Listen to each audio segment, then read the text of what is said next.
নমস্কার বন্ধুরা, তোমরা সবাই কেমন আছো? আমাদের আজকের গল্পটিকে শুরু করছি। দাদার যখন বিয়ে হলো তখন মা উঠে উঠে দাদার দরজার দিকে যেত। দরজার গর্ত দিয়ে ঘরের ভিতরে উঁকি মারত, আর তারপরেই কানে হাত লাগিয়ে ফেরত চলে আসতো।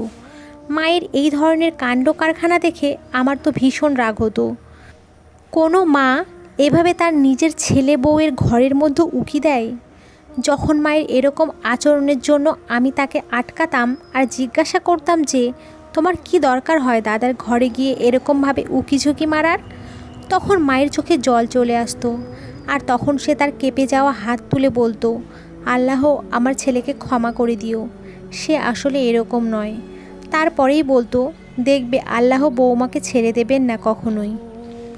আমি মায়ের কথা শুনে কেঁপে উঠতাম আর তারপরেই জিজ্ঞাসা করতাম, মা আমাকে তো কিছু বলো যে আসলে কী এমন ঘটেছে।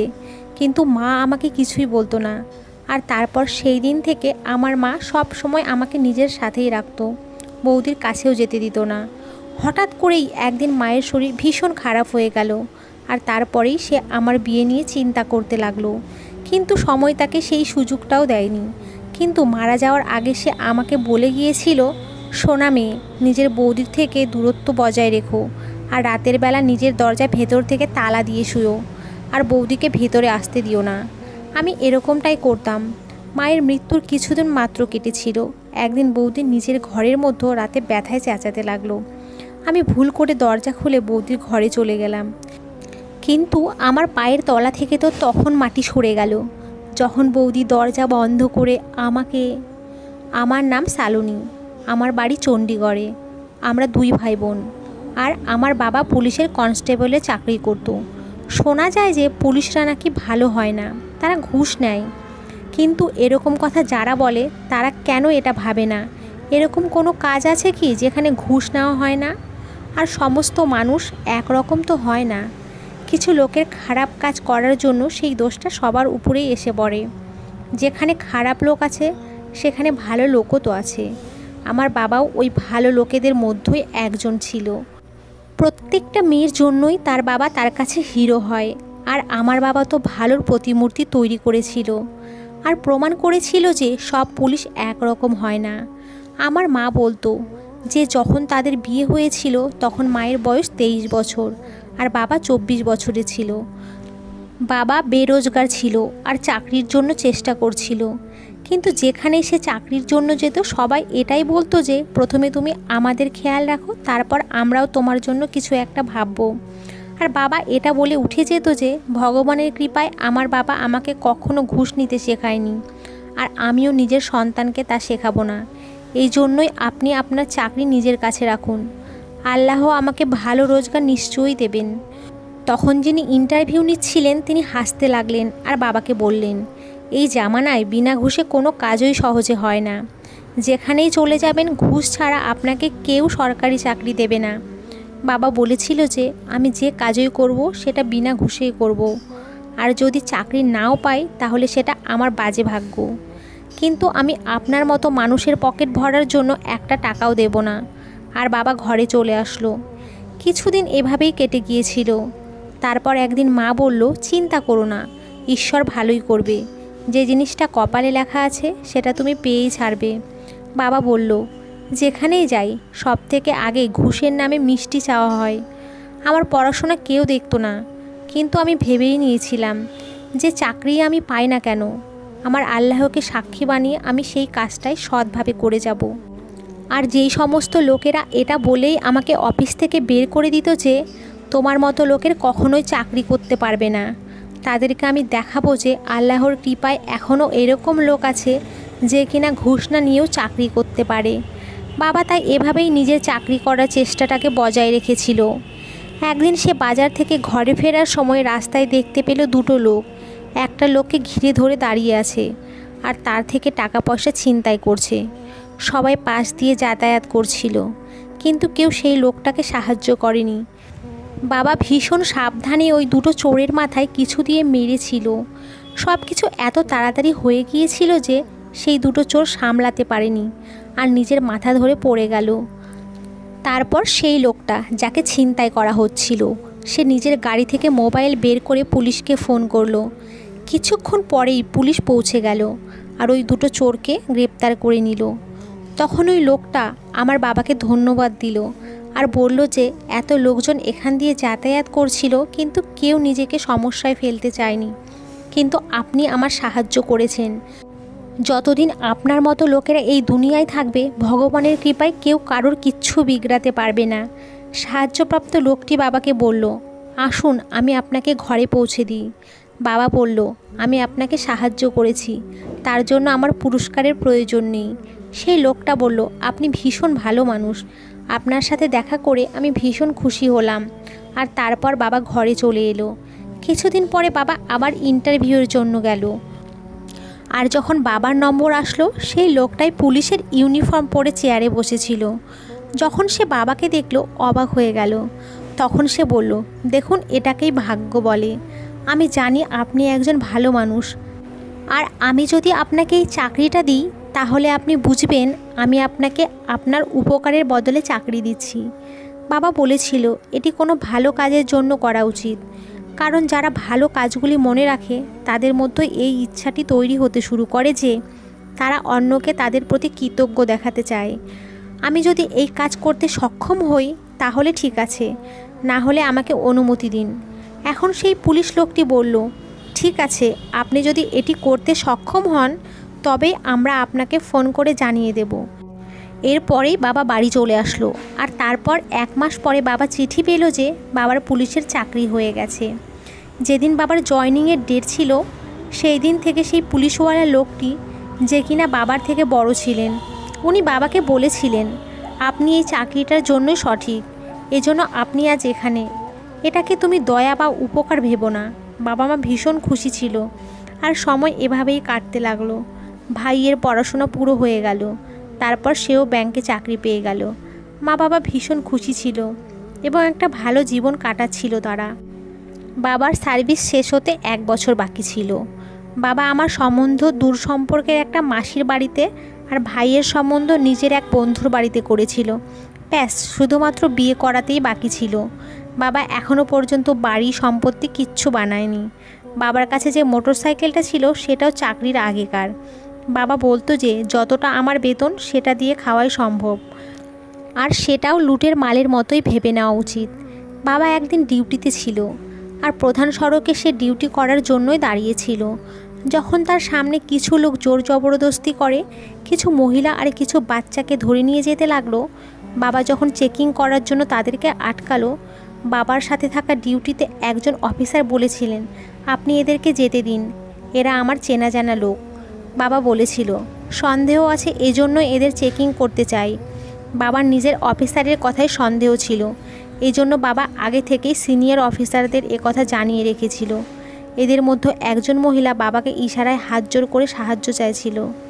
বাবা সেই লোকগুলোকে বলল, আপনারা সবাই গাড়ি থেকে বাইরে আসুন, আপনাদের গাড়ির তল্লাশি নিতে হবে। ওরা বাবার সাথে কথা বাড়াতে লাগলো আর বলতে লাগলো, দয়া করে আমাদের যেতে দিন, আমাদের খুব তাড়া আছে।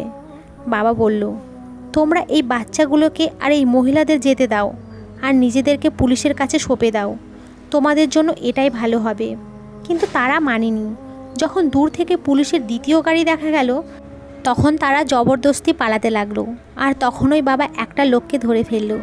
ওই লোকটার সাথে যারা ছিল তারা ওই লোকটাকে ছেড়ে পালাতে লাগলো। তখনই বাবা পালিয়ে যাওয়া লোকগুলোর ওপর গুলি চালিয়ে দিল, আর সেই ওই সময়ে মারা গেল।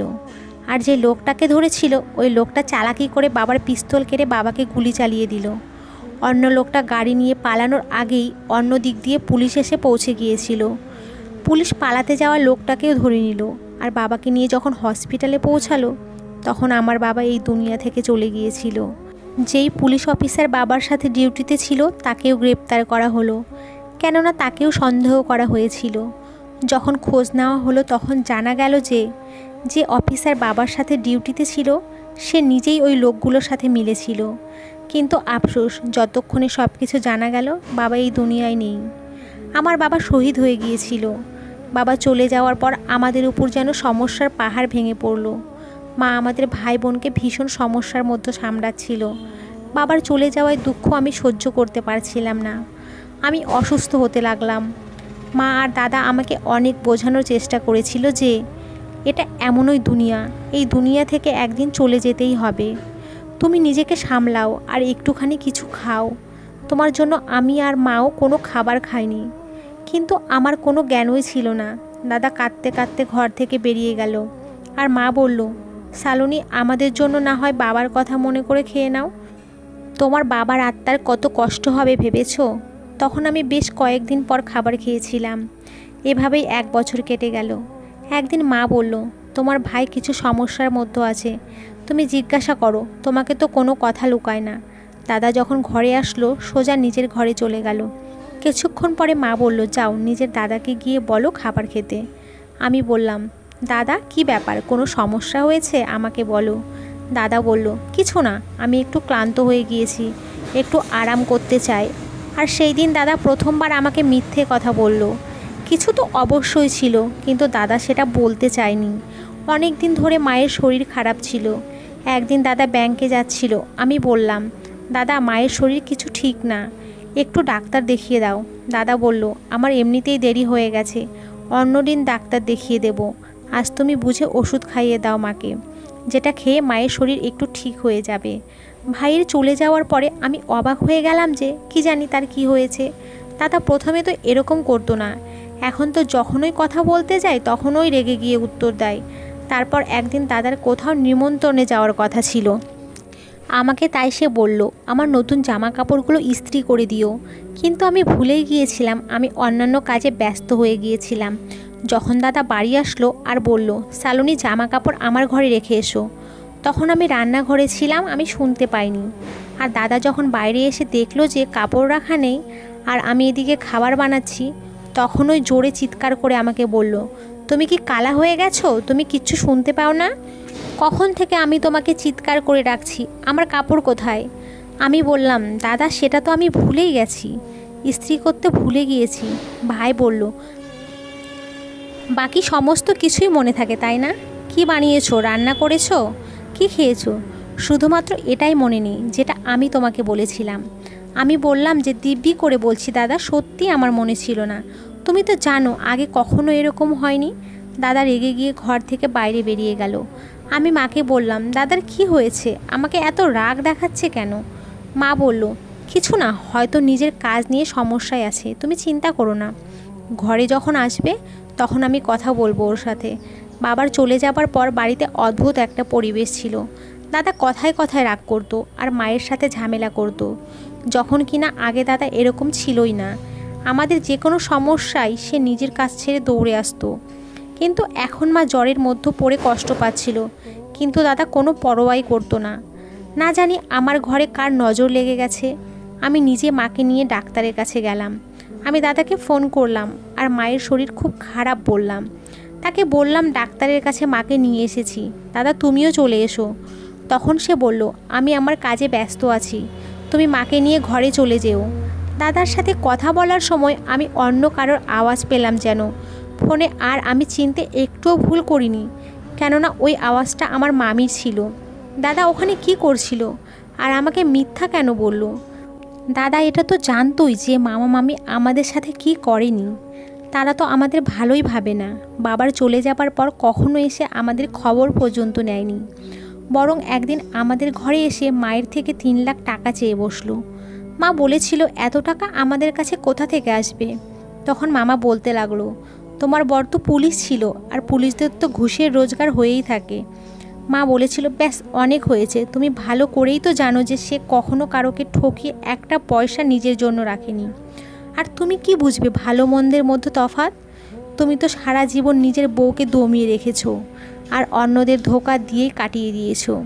মামা আমাদেরকে খারাপ ভালো সব কিছু বলে সেখান থেকে চলে গেল। আর তখন থেকেই মামা আমাদের ঘরে আসা যাওয়া করা ছেড়ে দিয়েছিল। আর আজ দাদা তাদের ঘরেই বসেছিল। আমার বিশ্বাসই হচ্ছিল না। তারপরেই ভাবলাম যে না, এটা আমার মনের ভুলও হতে পারে। আমার সেই দাদা যে কখনো আমার জন্য পারলে প্রাণ দিয়ে দিত, সে আমাদের থেকে আলাদা থাকতে শুরু করেছিল। আর এই চিন্তায় মা অসুস্থ হয়ে গিয়েছিল। কিছুদিনের মধ্যে মায়ের শরীর ঠিক হলো। তখন ভাই একদিন মাকে এসে বলল, আমি মামার মেয়ে রিনাকে বিয়ে করতে চাই। তোমাকে আমার সাথে যেতে হবে। মা বলল তোমার সম্বন্ধ তোমার বাবা নিজের বন্ধুর মেয়ের সাথে ঠিক করে গেছে, আর তোমায় সেটা বলেও ছিল। সেই সময় তো তুমি রাজি ছিলে, এখন কেন নিজের বাবার দেওয়া কথা তুমি অমান্য করতে চাও? আমি তোমাকে একদম অনুমতি দেব না। আজকেই গিয়ে আমি ওদের সাথে বিয়ের তারিখ পাকা করব। তারা কবে থেকে অপেক্ষায় আছে। একবার তারা জিজ্ঞাসাও করেছে যে কবে বিয়ের জন্য তৈরি হব আমরা। আমি এবার আর দেরি করতে চাই না। সেই সময় তোমার বাবা যে সিদ্ধান্ত নিয়েছিল তোমাকে জিজ্ঞাসা করেই নিয়েছিল, কিন্তু দাদা পরিষ্কার করে বলে দিল যে আমি মামার মেয়ে রিনাকেই বিয়ে করব। যদি তুমি সঙ্গ না দাও তাহলে আমার মৃত্যুর জন্য তুমিই দায়ী থাকবে। আমি রিনাকে বিয়ে করার জন্য কথা দিয়েছি, আর মামিও রাজি আছে। মামি বলেছে নিজের মাকে নিয়ে এসো, কবে থেকে তোমার জন্য অপেক্ষায় আছে, তোমাকে ভীষণ ভালোবাসে। জানি না কেন তুমি মামিকে বুঝতেই পারো না। মা বলল ঠিক আছে, ভালোভাবে চিন্তা করে নাও। তুমি নিজেও জানো তোমার মামি কিন্তু আলাদা মেজাজের মানুষ। কাল তোমাকে পস্তাতে না হয় তখন তুমি যেন বলো না যে মা আমাকে বারণ কেন করনি। ভাই বলল যদি আমার সাথে না যেতে চাও তাহলে যেও না, কিন্তু এভাবে কথা বলার কোনো দরকার নেই। আমি আর মা ভীষণ চিন্তায় পড়ে গেলাম। আমাদের এত ভালো ঘর ছিল, যেটা অদ্ভুত হতে লাগলো। আর দিনের পর দিন পরিস্থিতি খারাপ হতে লাগলো। দাদা মামার মেয়েকে বিয়ে করে নিল। আমি দাদাকে অনেক বুঝিয়েছিলাম, কিন্তু সে রাজি হয়নি, আর নিজের জেদ সে পুরো করলো। মামার মেয়ে রিনা নিজের মায়ের মতোই ভীষণ জ্বালাচ্ছিল। ভাইয়ের সামনে এসে খুবই আস্তে কথা বলতো, কিন্তু যেই ভাই ঘর থেকে বেরিয়ে যেত তখন বৌদির ব্যবহার মায়ের সাথে অদ্ভুত হয়ে যেত। যখন আমি এই ব্যাপারটা নোট করলাম তখন আমার বড় অদ্ভুত লাগলো। দাদার যখন বিয়ে হলো তখন মা উঠে উঠে দাদার দরজার দিকে যেত, দরজার গর্ত দিয়ে ঘরের ভিতরে উঁকি মারত। মায়ের এই ধরনের কাণ্ড কারখানা দেখে আমার ভীষণ রাগ হতো।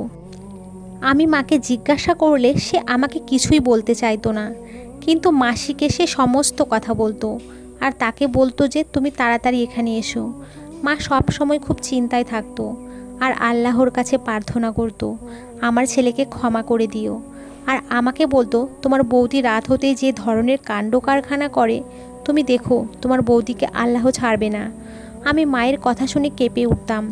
বৌদি কয়েকদিন থেকেই দাদাকে এই ব্যাপারে উস্কাতে লাগলো যে নিজের বোনের বিয়ে তার দাদার সাথে করে দিতে হবে, আর দাদা তো সেটাই করতো যেটা বৌদি চাইতো। দাদা মাকে বলল সালনির জন্য খুব ভালো একটা সম্বন্ধ আছে, কিন্তু মা বলল আমার মেয়ের বিয়ে অনেক আগেই তার মাসির ছেলের সাথে ঠিক হয়ে আছে। তোমাকে তো তোমার বউ অন্ধ করে দিয়েছে, তোমার চোখে তো তোমার মা বোন আসেই না। তুমি আমার মেয়ের থেকে দূরে থাকো, তোমার জন্য সব কিছুই বরবাদ হয়ে গেল। আমার ফুলের মতো মেয়ে তোমার বউয়ের কাজের বোঝায় দমে গিয়েছে। তোমার বউ না জানি ঘরের মধ্যে সারাদিন কি করতে থাকে, বাইরে তো তার কোনো কাজই আসে না। আমি অসুস্থ, ও আমাকে সামলাবে নাকি তোমার বউকে? দাদা বলল মা এবার চুপ করো, তুমি তো আবার শুরু হয়ে গেলে রিনার বিরুদ্ধে, আর এই জন্যই তুমি এই ধরনের কথা বলছো। মা বলল এখনও সময় আছে, সামলে যাও, না হলে অনেক পস্তাবে। দাদা মায়ের কথায় বাড়ির বাইরে বেরিয়ে গেল। আমার মা সারাক্ষণ আমাকে নিজের সাথেই রাখতো, বৌদির কাছে সে যেতেই দিত না আমাকে। কিছুদিন ধরে মায়ের শরীর একটু খারাপ থাকতে লেগেছিল, আর আমার বিয়ের চিন্তা তাকে চিন্তায় ফেলে দিয়েছিল, কিন্তু সময় তাকে এতটা সুযোগও দিল না। মৃত্যুর আগে সে আমাকে এটা বলে গেল নিজের বৌদির থেকে দূরে থেকো, আর রাতে নিজের ঘরে তালা দিয়ে ঘুমিও, বৌদিকে ভিতরে যেতে দিও না। আমি এরকমটাই করতাম। মায়ের চলে যাওয়ার 1 মাসও হয়নি, হঠাৎ করেই একদিন বৌদি ব্যথায় চিৎকার করতে লাগলো। আমি ভুল করে দরজা খুলে বৌদির ঘরে চলে গেলাম, কিন্তু তখন তো আমার পায়ের তলা থেকে যেন মাটি সরে গিয়েছিল, কেননা আমার ভেতরে যেতেই বৌদি দরজা বন্ধ করে দিল, আর তারপর অদ্ভুত আওয়াজ করে কিছু পড়ে আমার মুখে ফু দিতে শুরু করলো। আমি দরজা খুলে বাইরের দিকে পালাতে লাগলাম, আর ঠিক তখনই আমি আমার মাসির সাথে ধাক্কা খেলাম। মাসির সাথে একটা বুড়ি মহিলা ছিল। উনি বললেন চিন্তা করো না, আমি এসে গিয়েছি। ওই মহিলা কিছু পড়া শুরু করলো, তখন ওই বৌদি অদ্ভুত আওয়াজ করতে লাগলো, বুড়ি মহিলা, আমার হাতে কি তুই মরতে চাস? চলে যা এখান থেকে। আর শালনী, তোর বিয়ে তো আমি আমার ভাইয়ের সাথেই করিয়ে ছাড়বো। আমার ভাগ্য ভালো ছিল যে সেই সময়ে দাদা ঘরে চলে আসলো। দাদাও সব কিছু জেনে গেল ওই বুড়ি মহিলা কোনো মন্ত্র জানতো, আর দাদাকে ওই মহিলা একটা করে কালো সুতো ধরিয়ে দিল, আর বলল এটাকে ছাড়বে না। আর জোরে আওয়াজ করে কিছু পড়তে শুরু করলো। বৌদি অদ্ভুত আওয়াজ করতে লাগলো আর বলতে লাগলো, আমাকে ছেড়ে দাও, আমার কোনো ভুল নেই, আমাকে আমার মা যা বলেছে আমি সেটাই করেছি। কিন্তু এই বুড়ি মহিলা কিছু পরে আমার বৌদির মুখে ফু দিতে লাগলো আর বলতে লাগলো, শালুনির মাকে যে মেরেছিল সে এই মেয়েটাই, তার কোনো অসুখ ছিল না, এই মেয়েটাই তার প্রাণ নিয়ে নিয়েছে। এই লেবুর মধ্যে মন্ত্র করে রাখতো আর ওই লেবুর রস বের করে নিজের বরকে খাওয়াতো। এর হৃদয় আর মাথা যার জন্য কাজ করতো না, যাতে দাদা নিজের পরিবারকে ঘেন্না করে আর একে ভালোবাসে। হঠাৎ সে দাদার পায়ের কাছে বসে সব খুলে বলতে লাগলো। আসলে মামি নামক ডাইনি পুরো পরিবারে বিখ্যাত ছিল। সে প্রথমে আমার ভাইকে নিয়ন্ত্রণ করে, তারপর নিজের মেয়ের সাথে বিয়ে দেয়। আমার বৌদি প্রতিদিন রাতে ঘরে একটা বাতি জ্বালাতো, যাতে আমার ভাই তার নিয়ন্ত্রণে থাকে এবং এই বাড়িতে যাতে কেবল আমার বৌদির শাসনই করে। আন্টির আসতে দেরি হয়ে গেল, মা মারা যাওয়ার আগে কেন সে আসলো না, কিন্তু আজ বাড়িতে এসেই জানা গেল পুরো সত্য। আজ আমার দাদা সব জানলো আর দাদা সাথে সাথে স্ত্রীকে তালাক দিয়ে বাড়ি থেকে বের করে দেয়। এখন দাদা কাঁদছিল, খালা আমার কাছে বসেছিলেন।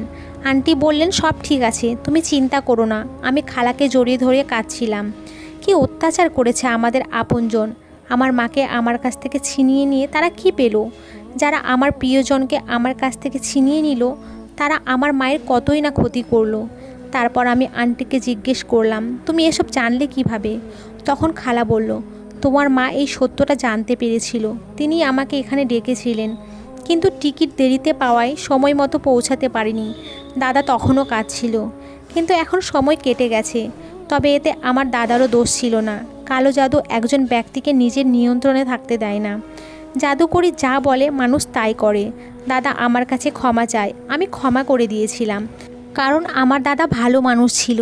যারা আমাদের সর্বনাশ করেছে তারা হলেন চাচা, খালা এবং তাদের মেয়ে।